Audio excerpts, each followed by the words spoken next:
Hello, and thank you for tuning in for another edition of Turning for Home here on the Tournament Edge.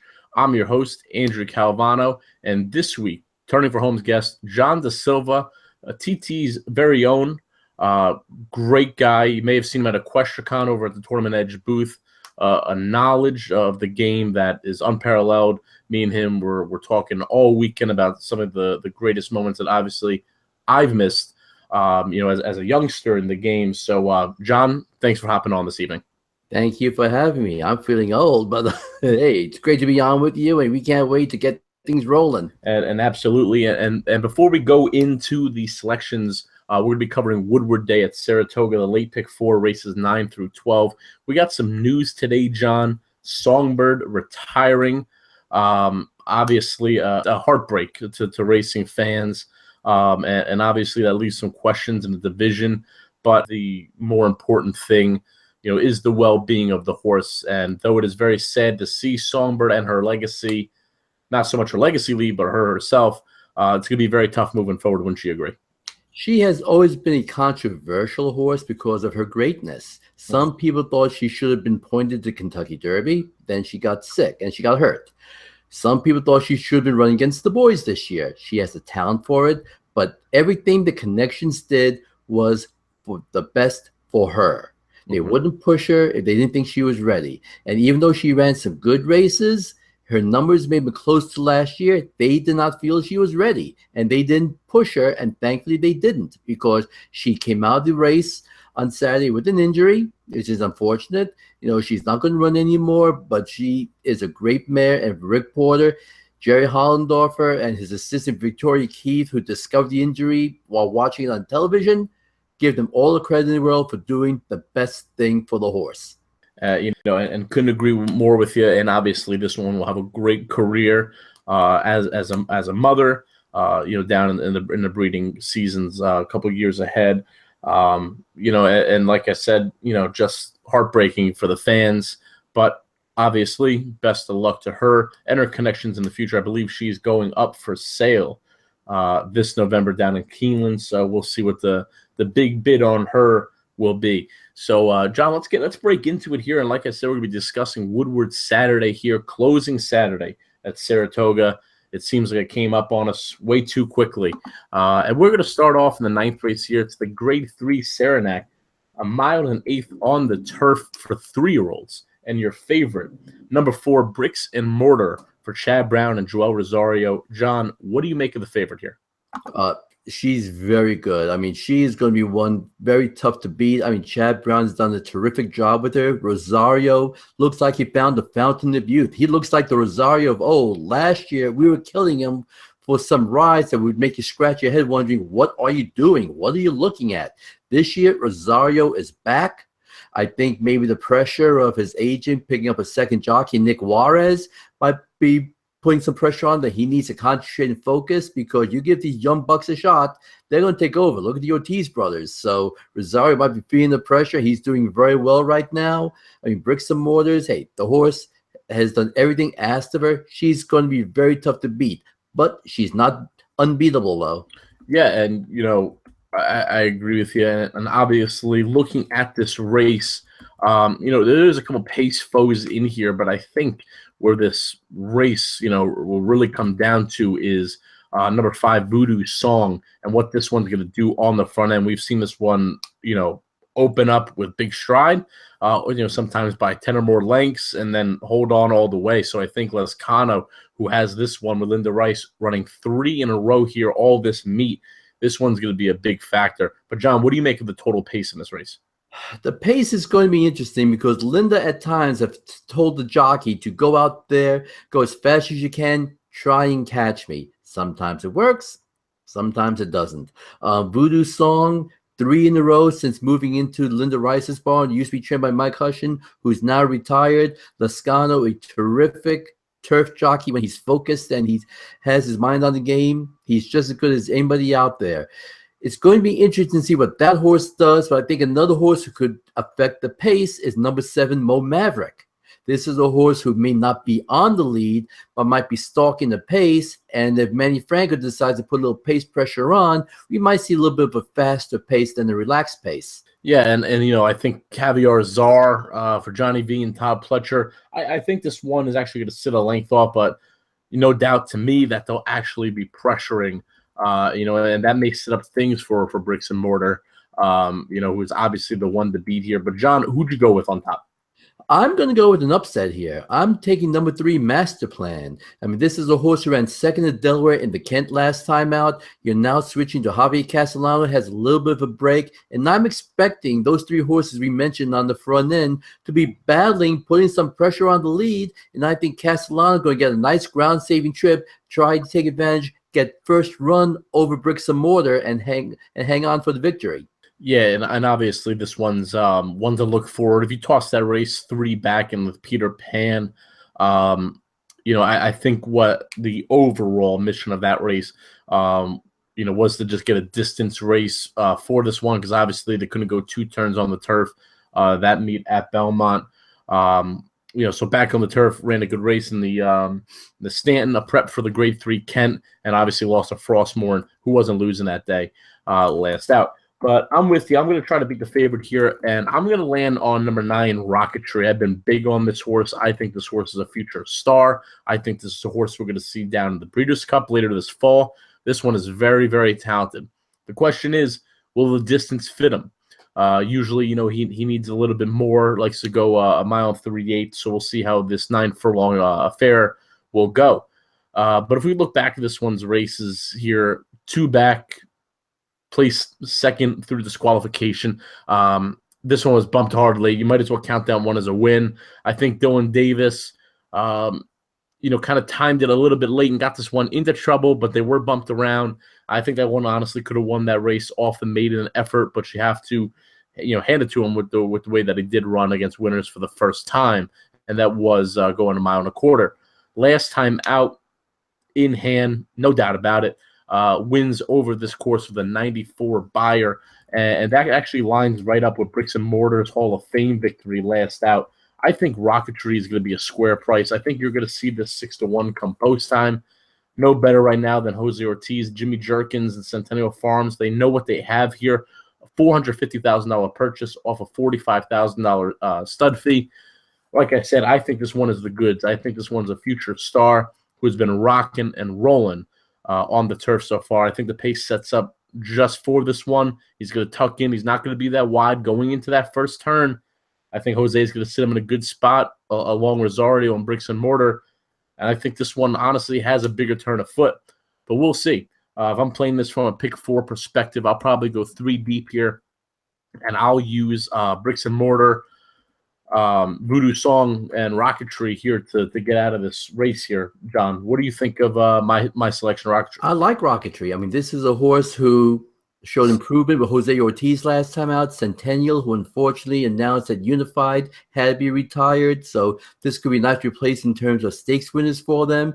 I mean, this is a horse who, hey, Jimmy Jerkins family, they know how to win these big stakes at big prices. Jose Ortiz, he's becoming like Dominguez. He knows how to safe ground, get the horse in good position, turning for home. Despite the outside post position, by the time they hit the backstretch, he'll be on the rail or close to it. He'll try to weave his way through. And if he finds a lane, he could be very dangerous, could easily win the race. He's not my top choice, but he is one that I would use in exotics, because where I'm looking at right now, I would go 3, 4, 7, 9. Gotcha. And, this pick 4 honestly could chalk out. We have a 5-horse field next race with 2 big favorites. Then you have gun runners. So you're going to want to beat some of the favorites down the road. So I don't mind going 3 deep here. Like I mentioned, you mentioned yourself, obviously you're trying to beat the favorite here. So we'll see. Maybe we can get Rocketry to keep both our tickets going. But for race 9, John on the 3, Master Plan for Todd Pletcher and Javier Castellano. And I'm on the number 9, Rocketry for Jimmy Jerkins and Jose Ortiz. So, John, we'll move on to race 10. It's the Grade 1 Spinaway. 7 furlongs for 2-year-old fillies, your favorite. Number 4, Pure Silver, coming off that Grade 2 Adirondack win for Todd Pletcher and Johnny V. They're even money. You got Chad Brown on the rail off a maiden special weight win. They're 6-5. John, what do you make of these two favorites here? Obviously, Pure Silver, being 3 for 3, has more experience. But, I guess between these two favorites, are you surprised that they're that close together? Not surprised at all. I mean, you got the two best trainers maybe in America next to Bob Baffert going up against each other right now. You have two talented fillies out there right now. I mean, Pure Silver is speed, has led every step of the way. Then you got Chad Brown has speed, going every step of the way. These two are going to knock heads just like the training title. They're going to go out and rock them, sock them till the end. But these are 2-year-olds. They are going 7 furlongs. They haven't gone that far. And as we've seen in the past, when you got two fast horses like this with this type of running style, it could set up for somebody coming from off the pace. Yeah, and couldn't agree with you more here. I'm going to try to beat the favorites here. I always do, but I think I got a good one to beat them with. But before we go into that, John, who's your top selection here? I'm going the upset. I'm going to get to the top 2. I'm taking the horse coming from off the pace. Number 5, Maya Malibu. I mean, this is a horse debuted at Delaware Park. Impressive win under Fergal Lynch. Now you get Castellano. If you get that speed duel on the front end, you want something coming from off the pace. And to me, Maya Malibu is the best closer. Now, I know Rudy Rodriguez is very high on Lady Ivanka. Michael Dubb is very high on Lady Ivanka. And they think this horse could be a major stakes winner in the future. And that horse could be very dangerous as well. But if I'm going to take a horse coming from off the pace, I trust Maya Malibu in this spot. Yeah, and obviously this is the way I'm seeing it here. Both you're gonna want somebody that's coming off the pace, like you mentioned. Obviously, with separation of the power for Chad Brown on the rail, this one is going to have to send, and I think that may be a problem for Pure Silver, who is a one-way speed horse, and like you mentioned, obviously gonna set for something up off the pace. And I'm hoping what you said was correct, John, because I'm gonna land on that Rudy Rod horse. I'm gonna land on number 3, Lady Ivanka here. This one's debut effort. Ultra impressive. Can't believe they let this one go off at 8-1. This one sailed, won by 8 lengths, came back with an 81 buyer. Now this one stretches out to 7 furlongs. The pedigree suggests that she'll appreciate the added distance. And we see that Rudy Rodriguez, nice 4 furlong work before the race. First to 55, a 47 flat bullet drill back on August 28th. When Rudy Rod fires these 4 furlong works before the race, this horse is ready to go. So I'm hoping that's the case here. You get Irad Ortiz. Love to see that. Rode them on the maiden special weight victory. I think this one sits a perfect trip. I think this one is ready to rock and roll. Hoping this one doesn't flatten out in the stretch with the added distance. Like I said, if you're singling Gun Runner next, you're going to want to beat some favorites down the road. And I think you can still do that on a skinny ticket. I'm going to use Lady Ivanka here. 9-2 for me. John, you're on the 5, Maya Malibu. If you were trying to now I'm trying to look at how we're going to make some money in this race other than playing the horses straight up. Are these just the only 2 maybe you would use in a double?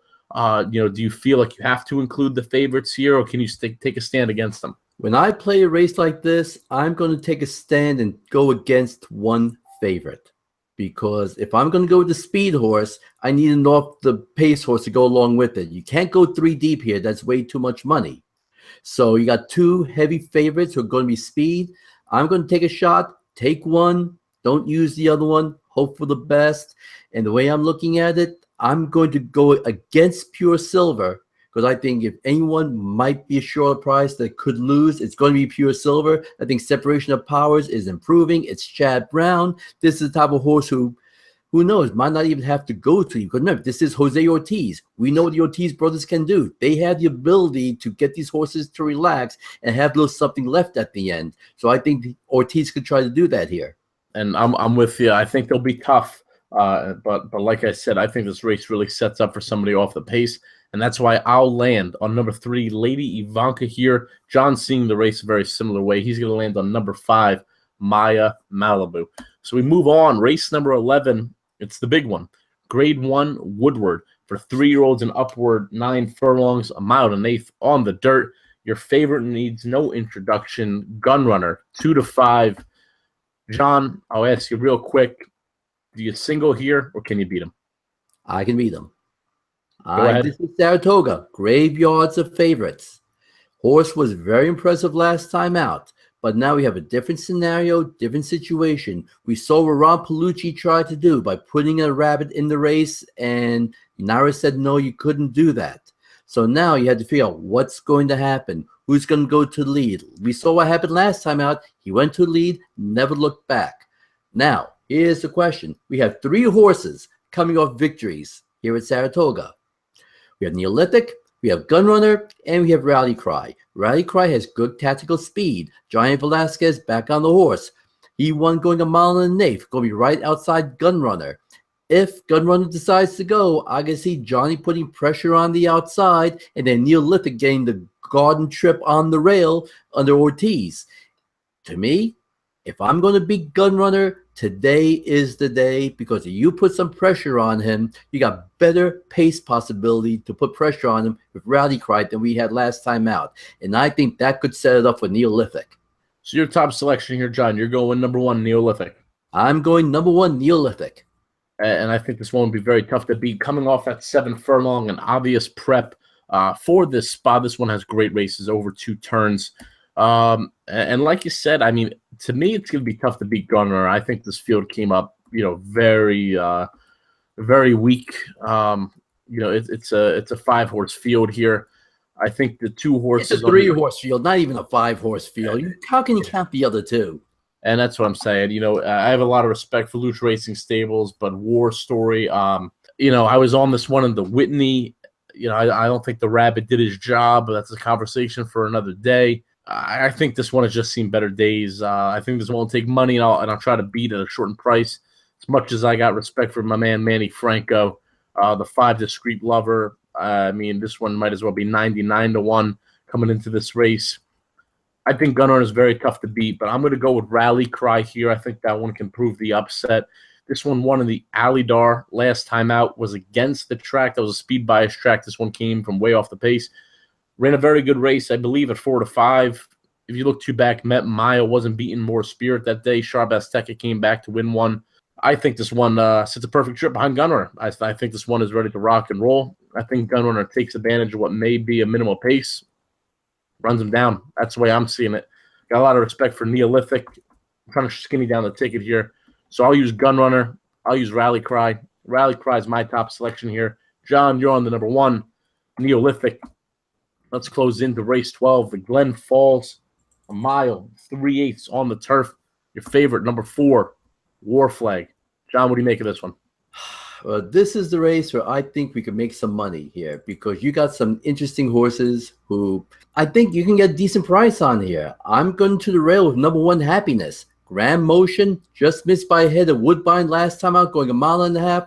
Cuts back to mile 3/16. Irad Ortiz on the rail. Grand Motion, he knows how to win these types of races. We're getting 10-1. It's Michael Dubb again. I mean, this is the type of horse that I love to play, because I think he's going to get ignored, because you're going to get War Flag, ran second last time out, won the previous start. I mean, Shug McGahee has lots of ability. He's going to get a lot of money. I'm expecting that horse to get money. I think the German horse, the Sarandia, is going to get a lot of money because it's Peter Sherigan. But in the end, give me that 10-1, because I think I could get the job done here. I think that one's live. This one likes going this type of distance. Can sit the nice, beautiful rail trip. It's been very good on the inner. I'm going 2 horses here. Estrachada, number 6, my top selection here. I was on this one last time out in the wire. Got a good trip. Rally late. Beat some horses that are going to come back here. Mike Pipey brings this one in. There's no reason to keep him out here if this one isn't good enough to win. Can easily win at Del Mar too. This one's going to sit a good trip. Like I said, the way he did it last time out, now we cut back a little bit in distance. I don't think that one's too big of a problem. I think this one can rock and roll. Castellano stays aboard. The other horse that's going to make this race, number 5, Grateful. This one's going to go wire to wire, or at least before Estrachada runs him down, hopefully. I think this one's very talented. His own little role for Todd Pletcher. The cut back to 3/8. Who knows? Maybe this one wants to go a little longer. If you look last time out, came from way off the face. This one broke in air at the start. This one gets back to the front end today, and I think this one takes him wire to wire. John, if you're closing out a pick 4 here, what other horses do you want to have on your ticket? Well, I'm going 1. I'm also using the uncoupled entry mate, number 2, Lottie. I'm going to have to use War Flag, of course, because this is a horse who has the ability to do it. Number 6, Estrachada, I think you definitely have to use as well. I think that one's going to be good. And then we have number 8, Harmonize. I mean, this is a horse, Johnny Velasquez beyond. This horse past couple times ran 4th in Grade 1 stakes, has to go up against some very tough horses, but Velasquez is the type that could get this horse up in time. Your 7-2 morning line, because of the 4th place finishes, might be a little higher. Yeah, and Harmonize obviously is a horse of class, and it needs to be watched out for. Bill Mott up and down meat, but this is one of his best horses, and I think dropping into this Grade 3 company relieves this one a little bit. But I think this one's gonna be coming from way far out of it, and I just don't see the pace for him. But I mean, you really got to take a good look at this one on the track. Wouldn't be surprised if this one actually goes off as the favorite, John. So look out for that one. I think Harmonize does go off the favorite here over War Flag, who I think, coming out of those weak races at Monmouth, isn't going to take that sharp New York money we're used to seeing. John, you got the one on top here.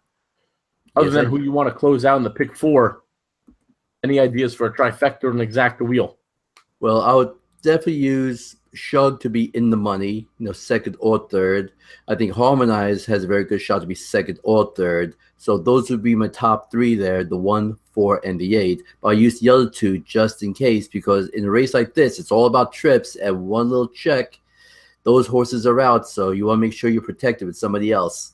So you heard it here first on Turning for Home. John Silva on the number 1, Happiness here. I'm on number 6, Estrachada, but I'm going to be wheeling hard with number 5, Grateful here. So that will do it for this edition of Turning for Home for Woodward Day this Saturday, the closing Saturday at Saratoga. John, thank you for coming on. Andrew, thank you, and good luck to you, and good luck to everyone out there. And good luck, like John said, to everybody playing this weekend.